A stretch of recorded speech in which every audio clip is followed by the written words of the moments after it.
आज एक बहुत महत्वपूर्ण विषय पर आपसे चर्चा करने के लिए मैं यहां उपस्थित हूं।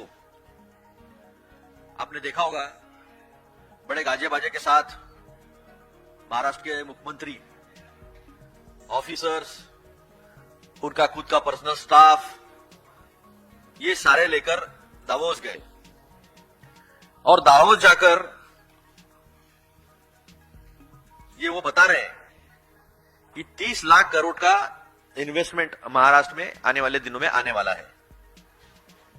ये वर्ल्ड इकोनॉमिक फोरम की कॉन्फ्रेंस प्रतिवर्ष होती है जनवरी में। अभी आप देखिए 2023-24 में 3,60,000 करोड़ की इन्वेस्टमेंट की बात आई थी जब एकनाथ शिंदे जी मुख्यमंत्री थे। उनको हटाकर फिर देवेंद्र फडणवीस जी मुख्यमंत्री बने। 2024-25 में 15 लाख करोड़ की इन्वेस्टमेंट की बात कही और अभी 30 लाख करोड़ की बात कही।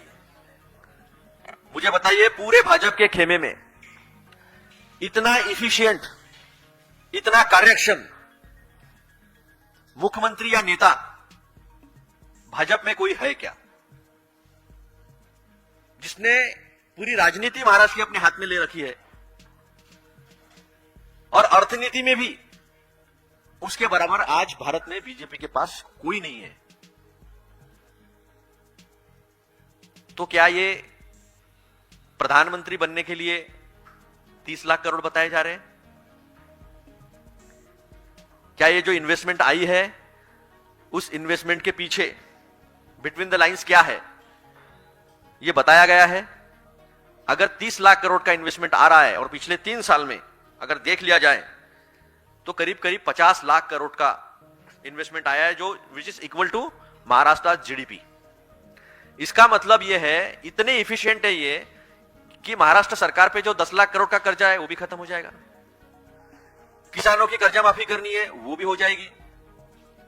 और हमारी जो लाड़की बहना है, आप क्या लाडली कहते हैं, मराठी में लाड़की बहन कहते हैं, तो लाडली बहना जो है उसको भी 2100 रुपए दे देंगे ये। तो बताओ ना, योगी जी है इतने एफिशिएंट, मोदी जी है इतने एफिशिएंट,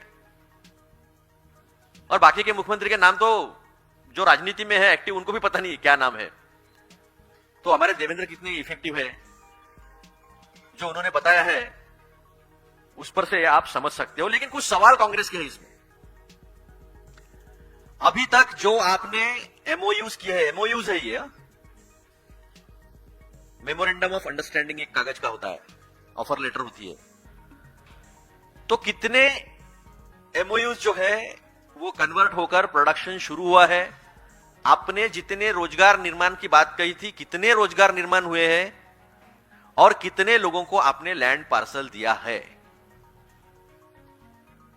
हमारा चौथा और अहम सवाल है जो मैं आपके माध्यम से उन्हें पूछना चाहूंगा कि कितनी कंपनीज जिनके साथ आपने एमओयू किया है लिस्टेड है, रजिस्टर्ड है?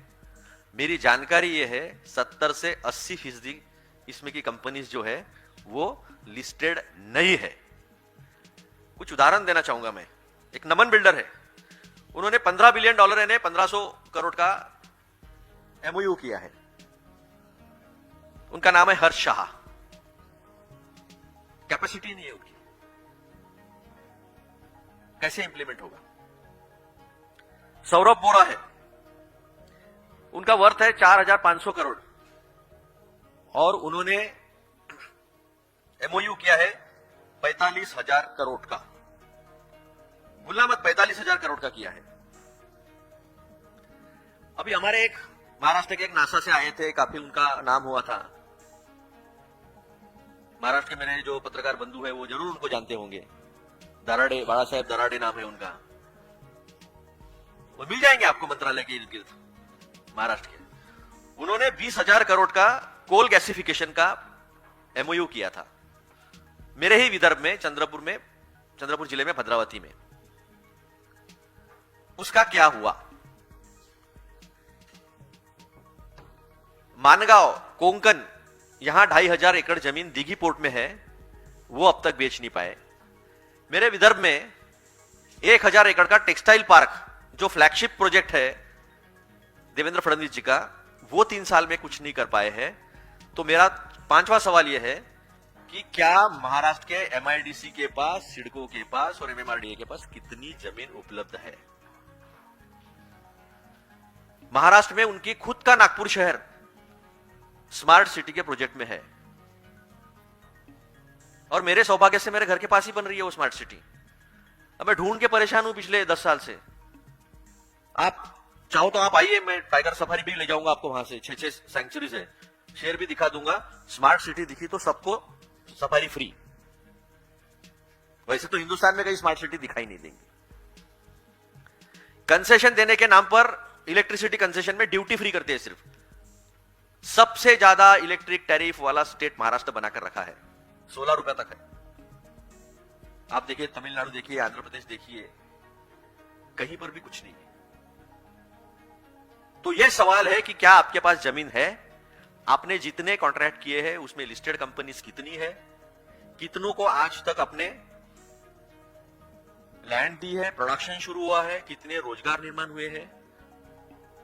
वैसे दुनिया में एक ऐसा उद्योगपति है जो सबसे अमीर है लेकिन जो सबसे कम रोजगार पैदा करता है, उसका नाम है गौतम अदानी। उसको सब दे रहे, गढ़चूले का दे दिया, सब हसदेव जंगल का भी दे दिया। तो हमारे महाराष्ट्र में मैग्नेटिक महाराष्ट्र नाम का एक प्रोग्राम 2018 में हुआ था, फरवरी में। उसमें भी 16 लाख करोड़ का इन्वेस्टमेंट आया था, तो 50 में 16 और जोड़ दो, 66 लाख करोड़ हो जाते हैं। 8 लाख रोजगार निर्माण होने वाला था अकेले पूना में। 32 लाख किसानों के बच्चे public service commission, Maharashtra public service commission और वो बाकी एग्जाम्स जो है उसकी तैयारी कर रहे हैं। हर साल कोई ना कोई मोर्चा वो लोग करते हैं, रोजगार क्यों पैदा नहीं हो पाया है? तो ये झूठ क्यों? हमारे दावोस में जाने के खिलाफ नहीं है हम। उद्योग लाना चाहिए, बिल्कुल लाना चाहिए, लेकिन ये झूठ फरेब क्यों परोसा जाता है और ये झूठ क्यों बोला जाता है? और 2 साल में 3 लाख करोड़ से आप 30 लाख करोड़ तक पहुंच गए, तो वो दिखता क्यों नहीं है जमीन पर? मैग्नेटिक महाराष्ट्र का क्या हुआ? उसमें जो प्रोजेक्ट आए हैं उनको लैंड पार्सल मिला क्या? उन्होंने प्रोडक्शन शुरू किया क्या? तो इसका सवाल जो है वो कुछ भी नहीं है। मेरे पास ऐसे बहुत उदाहरण है। मेरे पास ये चार्ट है, इस चार्ट में आप देखोगे तो अभी तक जमीन नहीं मिली है। एक एक पन्ना दिखाता हूं मैं आपको, मराठी में लिखा हुआ है, आप ट्रांसलेट कर सकते हो। प्रलंबित यानी अब तक मिली नहीं, अब तक मिली नहीं, मिलेगी, जमीन मिलेगी, जमीन मिलेगी।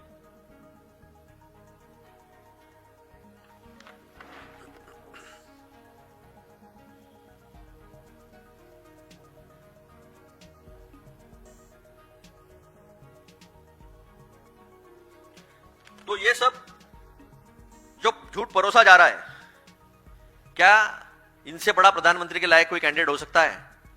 और अगर ये 66 लाख करोड़ की अगर 4-5 साल में इन्वेस्टमेंट आई है, तो लाडली बहना को 2100 मिलना चाहिए, किसानों की कर्जा माफी होनी चाहिए। 10 लाख करोड़ का जो कर्जा है महाराष्ट्र पर, वो कर्जा नहीं होना चाहिए। तो जो 5-6 सवाल आपके माध्यम से मैंने उपस्थित किए हैं, मैं चाहूंगा कि वो इसका जवाब दें। और कितनी कंपनी सही में बाकी देशों से आई है? कितने कंपनियों के एमडीज, डायरेक्टर्स हमारे महाराष्ट्र के ही है या बाहर के है? कितनी कंपनी लिस्टेड है? हमारे हिसाब से 70 से 80% कंपनी लिस्टेड नहीं है। मैग्नेटिक महाराष्ट्र का क्या हुआ?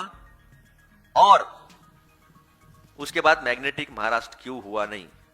क्या ऐसा है कि वाइब्रेंट गुजरात जब तक नहीं होगा तब तक मैग्नेटिक महाराष्ट्र नहीं होना चाहिए? यह दबाव है और इसलिए नहीं हो पा रहा है?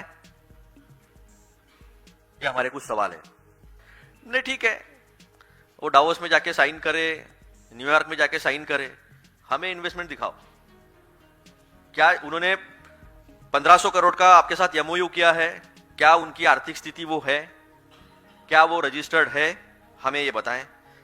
एक सुयश अग्रवाल जी हैं, उन्होंने 100 करोड़ की उनकी कैपेसिटी है और 4000 करोड़ का उन्होंने एमओयू किया है, कंपनी रजिस्टर्ड नहीं है।